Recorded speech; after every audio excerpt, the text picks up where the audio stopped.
Hey guys, how you doing today? Oh, first things first, haircut, haircut, haircut, yeah. Don't I look handsome? Look at me. I'm actually really happy with this haircut, it's nice. Makes me feel like a young man again. What the hell have I been thinking about today, man? I don't even know. I've been thinking about delusion, thinking about the throne speech coming up, that's soon. I've been thinking about, I don't know, lots of nonsense. It's just, today I was walking into work and you get to know the homeless people on your strip, right? Like, you get to know who they are, you get to know what they look like. You know, if you're a liberal or a conservative, you basically step over them and forget about them. But, and there was a new one, there was a new lady there. She was 20. 21 maybe. You kind of chat her up, you know, she seems like a nice, normal young lady. But it really dawns on me, you know, like all these aid programs and things like this that the liberals are putting in, they're all for people who are already part of the capitalist system. You know, if you have a job, right? Or if you're a student, you know, if you're already part of the capitalist institutions, then sure, we'll give you a momentary aid that's completely temporary, right? Because we know that if we abandon you the way that capitalism is designed to abandon you, that you'll vote us out of office, right? But if you're a person who's entering the workforce, right? If you're no longer a student, or if you never went to school because you didn't want to saddle yourself with $50,000 worth of debt for no reason, what help is there for you, right? If you were already homeless, if you were already in poverty, if you were already had these situations, you know, what help is there for you? And it really is like we're entering this point, we're entering this time in our history where things are going to begin to happen to us, right? This COVID stuff was like a real test for the society. And I mean, capitalism failed, as it does, as it's designed to fail. But the people, the political class, and the people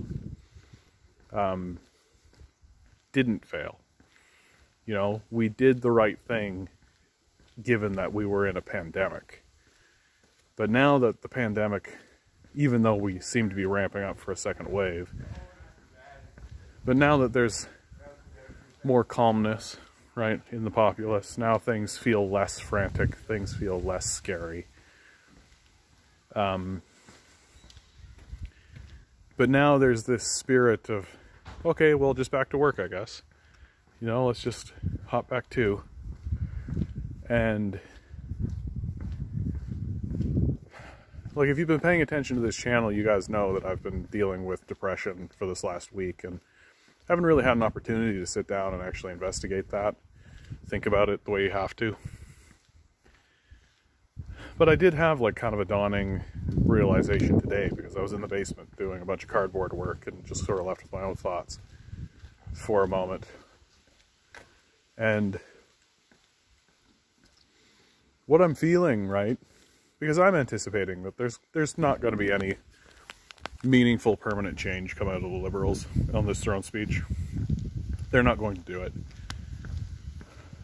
And I just realized that it's because I'm very disappointed in Canadians, in the people of Canada, because we seem to lack the basic creative imagination to come up with a better idea than this capitalist scam that's being run on us constantly.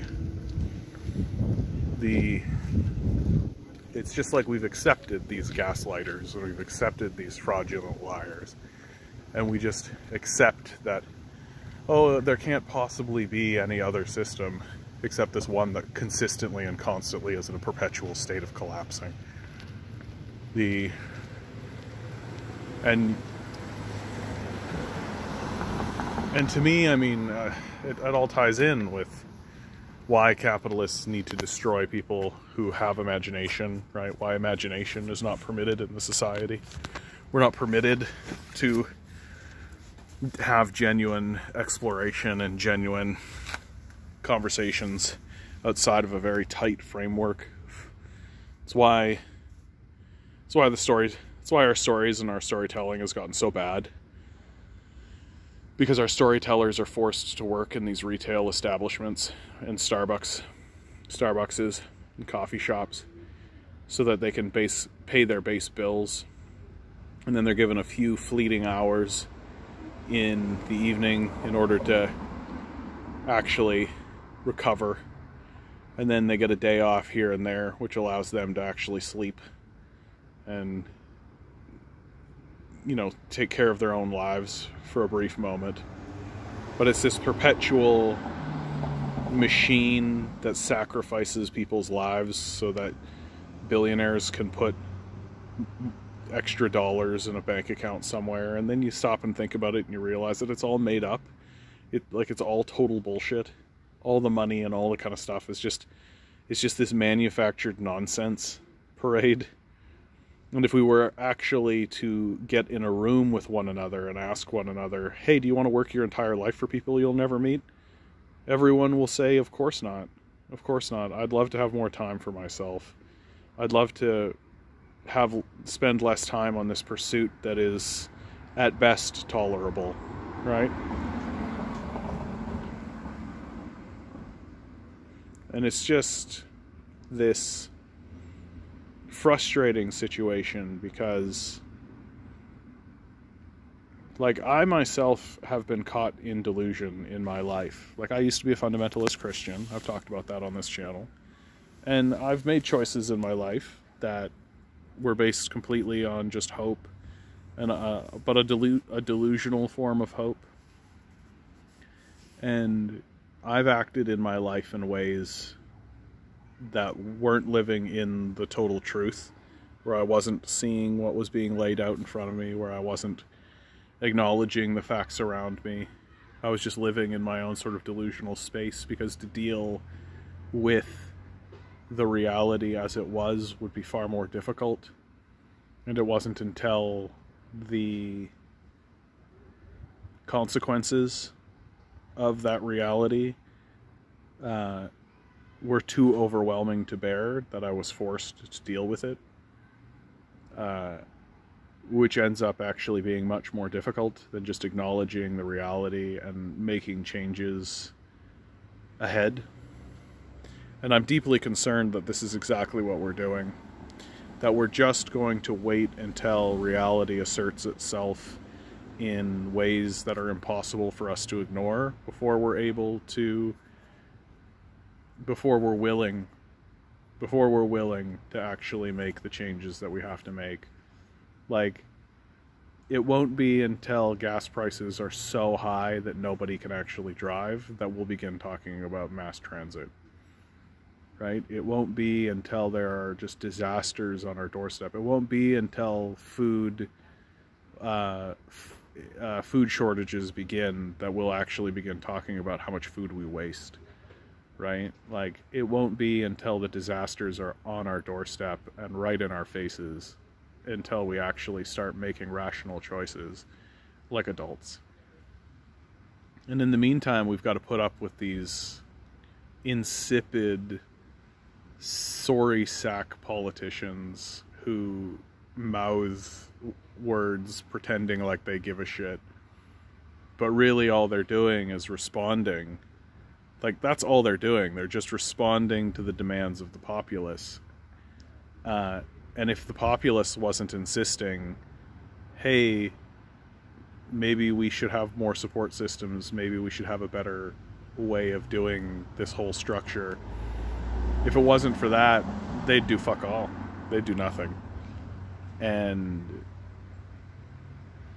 what that ultimately tells me is that, you know, there are a lot of Canadians who live in this delusional headspace where they think that we're going to be able to get away or transition without getting into some kind of war economy, without getting into some kind of forceful change that must occur. I say it over and over again, man. Like, if I was under the age, if I was still in school, like if I was still a high schooler and I saw what was happening, right, I would be organizing strikes. That's what I would be doing. I wouldn't be cooperating. I don't understand why high schoolers cooperate. I don't understand why university students cooperate. I don't understand any of that. Like, why are they cooperating? What the fuck are you doing? Your entire system should be restructured to face climate change head on. And you're the ones that are going to get completely fucked over. Like, if you're 18 right now, you're the one that's going to get completely fucked. And I mean fucked. Like, I might be able to just skid by on, you know, just the old school sacrifice your life to assist to a market dominated by billionaires. But, like, kids, if something doesn't change, like, those billionaires are just going to detach from the society and leave. And as they threaten to do constantly. And they're just going to say, well, deal with your own problems, right? Now, of course, like, obviously the thing to do is to banish these guys and just reclaim the money supply from them. Because that's all they've done, is they've just hoarded the money supply for themselves. So you just banish them, as I feel like we should, absolutely. I'm talking about Galen Weston, I'm talking about David Thompson, I'm talking about James Pattison, I'm talking about these you know, sociopathic billionaires who have disconnected from the populace and who do not give a shit about anyone but themselves. We should banish them from the society, reclaim the money supply for the Canadian citizenry, and distribute it, amongst other things. And the longer we wait to do these absolutely desperately necessary things, the worse it's going to be. The harder it's going to be. The more sorrow, the more grief there's going to be.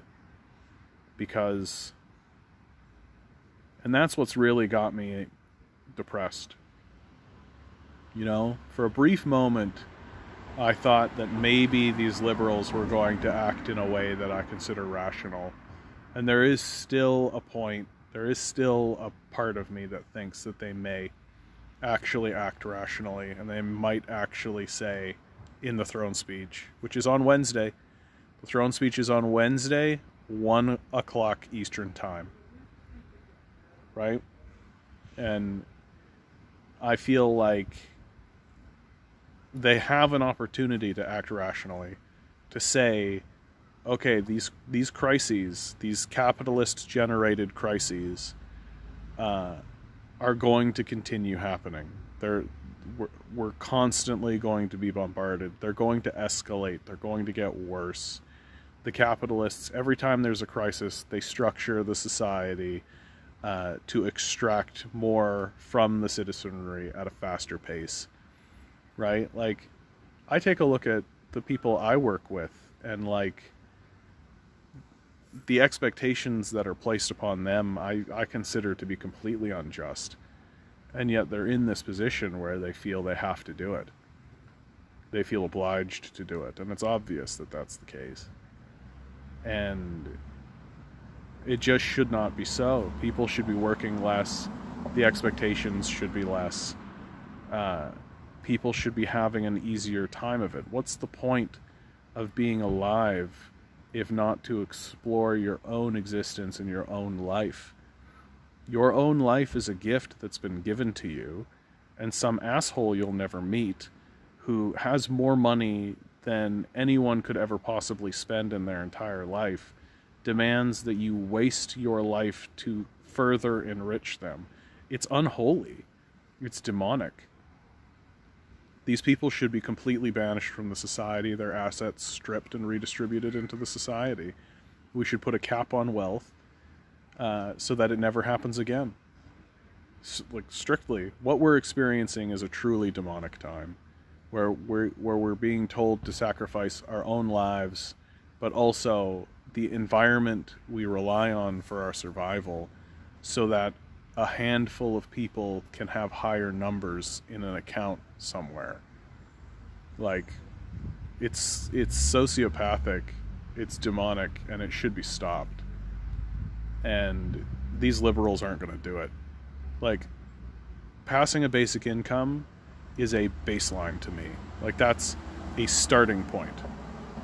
The government that passes a basic income is the government that is at least admitting that something rational needs to be done in a permanent way. We need, like, the Spaniards are already doing it. The Irish are doing it. They're looking at the society. They're looking at the way capitalism functions, and they're saying, okay, we need to do something to start recovering from this, because we need to recover from the capitalist period. It's been a complete disaster for everyone. There's this small group of delusional sociopaths who are still arguing in favor of capitalism. And even they are starting to realize that some kind of reform needs to happen. But unfortunately for us, we've got these liberals who think that, oh, you know, we'll do an employment insurance reform. Not going to cut it. Not going to cut it. You're looking at millions of people who are homeless, millions of people who are going to be evicted from their homes, millions of people, right? And if the liberals just let it lie as it happens now, like if the CERB runs out, right, it's going to happen over Christmas. Just in the dead of winter, right? Just in time for Christmas. So, we'll see if these liberals have the courage. They don't. But who knows? It'd be nice to be surprised for once.